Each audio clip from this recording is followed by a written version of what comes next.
Bailey Family the wines, Bailey right? Family label. The first vintage that we had any wines under was 2016 with the sparkling. Couple of things. One is our wine program has expanded a lot, primarily again due to Nicolette, because she would tell you if it was up to me, we'd be drinking Pinot Noir and Chardonnay and that'd be it. Okay, but Nicolette was like, well, no, we need another white wine. Ergo Pinot Gris, ergo Pinot Blanc, the fruit that we purchased. She insisted I start a Rosé program, so now we have the Rosé. I buy some Grenache and Syrah from Southern Oregon, typically every year. I can, and so it's expanding and doing those kinds of things. Which she was the driving force behind that. And then the Bailey Family Wines is really all about, we've talked on and on and on about being about terroir and coming from sense of place and everything else. The Bailey family, well, it started really when we bought the property because we had to make a decision: do we make wine under the Youngberg Hill label, or do we start our own label? And I decided not to at that time because I didn't believe that the vineyard was where I wanted it to be and producing the kind of fruit I wanted to produce, and two is that I didn't have a winery facility where I could over vintage barrel and do those things that I wanted to be able to do. So it wasn't really until 2013, 2014 that I felt all those things were in place.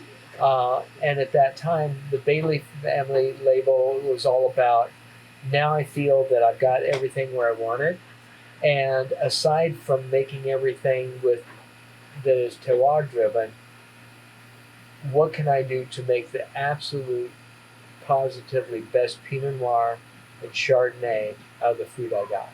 So that was kind of a no holds barred. Let me make the best of the best of the best, and now we go into the Bailey Family wine. So that's how that came about. Your winery facility, where do you make your wines In now? McMinnville, in town. Yeah, Great. we were in a shared facility there.